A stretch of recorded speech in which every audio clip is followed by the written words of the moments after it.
kita akan bahas topik yang cukup menarik dan juga penting banget untuk kehidupan sehari-hari tentang kasus perbankan di Indonesia. Yes, benar banget Evelyn. Kasus perbankan itu kan menjadi utama kehidupan kita. Tapi kadang-kadang ada aja kasus yang bisa bikin kita, wah kok bisa? Makanya hari ini kita berlima mau ngobrol santai tapi mendalami beberapa kasus perbankan yang pernah heboh di Indonesia, dari yang klasik sampai yang terbaru. Dan pastinya kita juga bakal bahas dampaknya ke masyarakat dan gimana kita sebagai nasabah bisa lebih waspada. Oke deh, sebelum kita mulai lebih jauh, yuk kita kenalan dulu sama yang ngobrol hari ini. Aku Evelyn suka banget bahas tentang ekonomi dan perbankan. Ajang di sini siap nyodorin opini pedas. Halo, aku Adisti. Aku lebih suka data dan fakta. Halo semuanya, aku Elsa. Di sini aku fokusnya ke sisi hukum dan regulasi.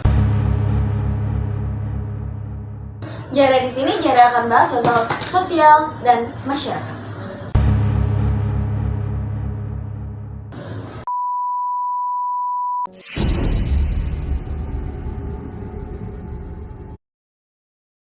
Kita mulai dari salah satu kasus yang paling ikonik dulu ya, kasus Bank Country. Siapa yang memulai? Gue deh, kalian tahu gak sih? Kasus tuh? Bank Country itu mulai heboh tahun 2008. Kasusnya katanya ngucurin dana talangan sekitar 6,7 triliun juta rupiah.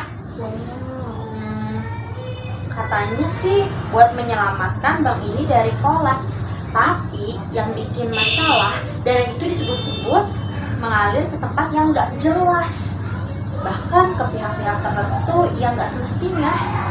Benar, dan setelah diusut ternyata indikasi korupsi dan penyalahgunaan wewenang. Kasus ini bahkan menyeret beberapa nama besar di dunia politik dan perbankan. Parah banget ya. Iya, makanya itu.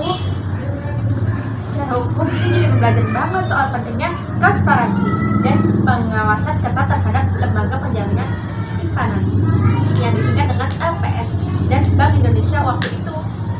Dan yang paling kerasanya, masyarakat jadi kehilangan kepercayaan. Banyak yang akhirnya jadi takut naruh uang di bank, apalagi di bank kecil atau menengah. Jadi repot banget ya gue ya.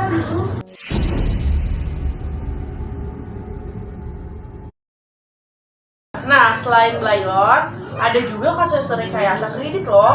Contohnya kasus Jiwakarsa. Walau ini asuransi, tapi nyambung juga karena investasi melibatkan bank. Iya, Jiwasraya ini nyangkut di bank karena mereka beli produk raksa, dana, dan saham-saham gorengan. Banyak bank dan manajer investasi yang kerjasama main harga saham buat keuntungan pribadi. Parah banget ya. Iya, padahal kalau dilihat nih ya, ini semua udah dirancang sedemikian rupa kan. Bahkan laporan keuangannya sempat dinilai bagus-bagus aja, sampai akhirnya skemanya terbongkar. Tapi yang kasihan tuh nasabah kecil tahu. Iya Yes. sih. Banyak pensiunan yang naruh dana di tabungan atau pensiunan di sana dan tiba-tiba hilang begitu aja. Nggak semua dapat ganti rugi. Parah banget sih. Parah sih. Gue mah.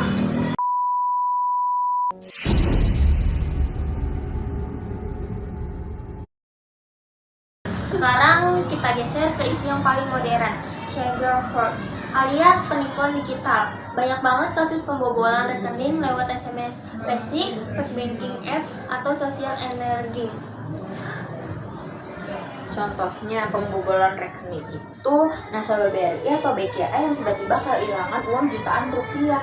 Padahal mereka nggak merasa transaksi loh. Banyak faktor mainnya itu, produksi dan rendah literasi digital bikin kasus ini remaja-remaja loh. Makanya hati-hati kita ya. Iya, bank juga kadang lambat nanggepin laporan nasabah. Proses investigasi bisa makan waktu berminggu-minggu. Ini problem regulasi juga loh. Makanya penting banget nih buat kita semua update soal teknologi perbankan. Jangan jaga PIN kalian, aktifin OTP, dan jangan asal klik link ya. Jangan banget gampang tuh. tertipu ya.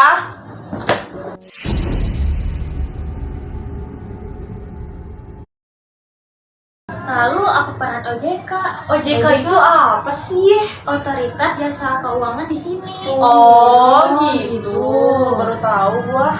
OJK seharusnya jadi pengawas utama yang menindak bank atau lembaga keuangan yang nakal. Tapi kenyataannya mereka juga sering lambat. Kenapa terlambat ya?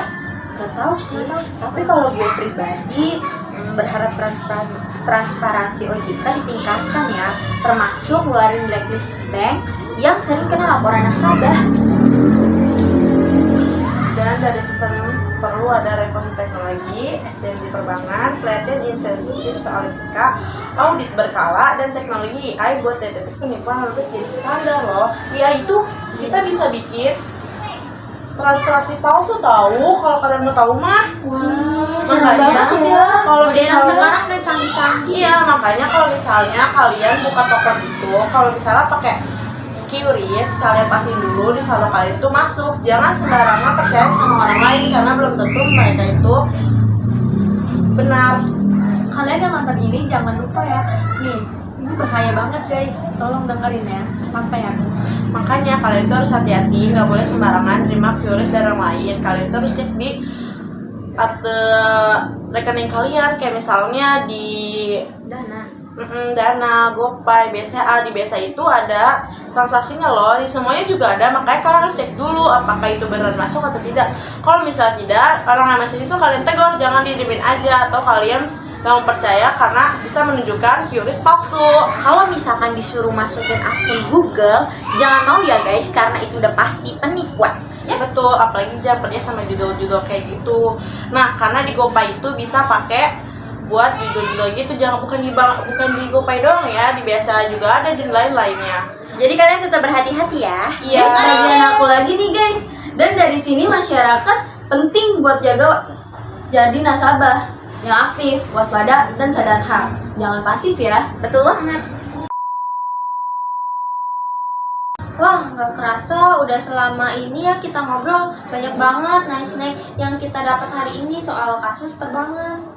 Intinya kita nggak nyalain satu pihak aja sih ya, tapi kita semua harus introspeksi karena nggak semua bank itu aman dan kita harus tetap hati-hati. Jangan sampai dari pemerintah, bank, sampai kita sebagai nasabah. Dan semoga kedepannya sistem perbankan kita makin kuat, bebas dari drama ya. Amin.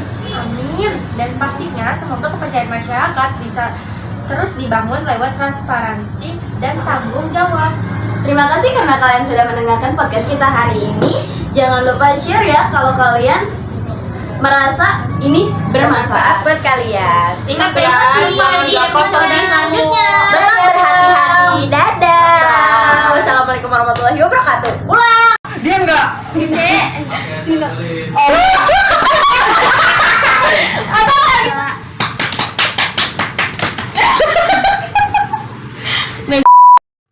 Selinting ganja di tangan, aku bisa perlahan-lahan. Itu memang Betul. Oh.